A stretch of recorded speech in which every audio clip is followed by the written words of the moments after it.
Waspada penipuan platform trading kripto BroGX, MLPRU, dan PBOGA. Sebenarnya ketiga platform ini sudah saya ulas di 3 video sebelumnya. Namun sayangnya, ketiga video tersebut dibatasi penayangannya di Indonesia.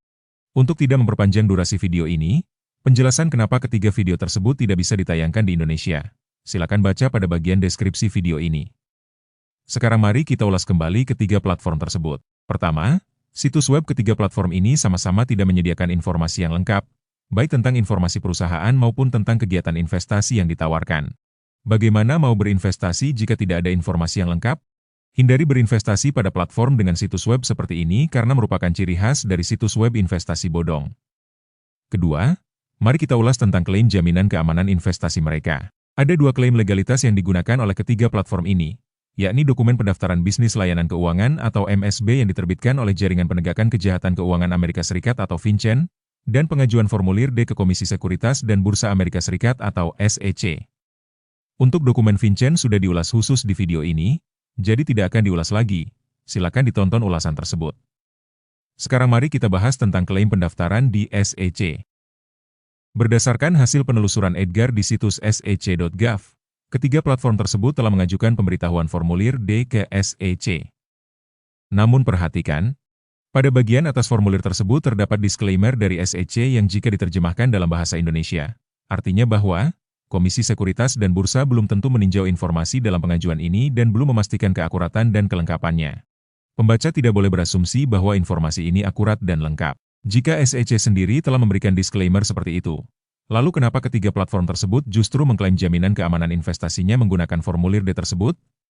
Peringatan soal penipuan dengan menggunakan klaim yang keliru terkait penggunaan formulir D sudah lama diingatkan oleh SEC. Dalam peringatan yang diterbitkan oleh Kantor Edukasi dan Advokasi Investor SEC pada 20 Maret 2014, disebutkan bahwa pengajuan formulir D tidak ada hubungannya dengan seseorang atau firma terdaftar di SEC. Anda tidak boleh mempercayai individu atau firma yang menunjukkan pengajuan formulir D sebagai bukti pendaftaran dalam kapasitas apapun di SEC. Jika individu atau firma secara keliru mengklaim bahwa mereka terdaftar di SEC, jangan bertransaksi dengan mereka, jangan memberi mereka uang, dan jangan memberikan informasi pribadi Anda kepada mereka. Untuk selengkapnya silakan baca sendiri peringatan tersebut, link ada pada deskripsi video. Namun, jika kalian masih ragu, sangat disarankan untuk memverifikasikan langsung ke SEC melalui formulir pertanyaan umpan balik. Link dicantumkan pada deskripsi. Ini merupakan contoh jawaban SEC terkait pertanyaan yang saya ajukan tentang klaim legalitas platform BroGX dan MLPRU. Pada dasarnya, poin utama dari penjelasan melalui email tersebut, sama dengan peringatan yang diterbitkan oleh Kantor Edukasi dan Advokasi Investor SEC tentang klaim palsu terkait pengajuan formulir D. Ketiga, soal informasi perusahaan dari ketiga platform ini. Ketiga platform ini terdaftar di Colorado dengan nama masing-masing perusahaannya yaitu BroGX Crypto Group, MLPRU Global Blockchain Inc., dan PBOGA Crypto Data Trading Ltd. Setiap kali mengulas kegiatan investasi yang terdaftar di Colorado, saya selalu sarankan untuk wajib waspada. Kenapa? Silakan tonton ulasan di video ini. Berdasarkan informasi di situs coloradosos.gov, ketiga perusahaan tersebut sudah didaftarkan sejak tahun 2020 dan memiliki status good standing. Lalu apakah itu artinya ketiga perusahaan tersebut aman dan bisa dipercaya?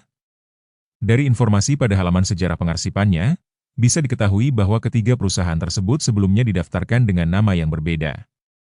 Terdapat beberapa kali teguran dari Kantor Sekretaris Negara bagian Colorado terkait laporan berkala yang harusnya diajukan oleh ketiga perusahaan tersebut, hingga akhirnya status ketiga perusahaan tersebut ditetapkan sebagai delinquen. Dan dari informasi sejarah pengarsipannya, bisa diketahui kapan ketiga perusahaan tersebut berganti nama menjadi nama yang sekarang. Dari informasi sejarah pengarsipan tersebut, bisa disimpulkan bahwa ketiga perusahaan tersebut merupakan perusahaan yang tidak taat hukum. Selain itu, sebagai platform trading kripto yang berasal dari Amerika Serikat, ketiga perusahaan ini tidak terdaftar di CFTC atau Komisi Perdagangan Komoditas Berjangka Amerika Serikat sebagai otoritas pemerintah Amerika Serikat, dan NFA atau Asosiasi Berjangka Nasional Amerika Serikat sebagai organisasi pengatur mandirinya. Dan yang terpenting, ketiga platform ini tidak terdaftar di Otoritas Jasa Keuangan Republik Indonesia. Jadi, demi keamanan investasi kalian, jangan berinvestasi di ketiga platform ini, sebab sangat berisiko kehilangan uang kalian.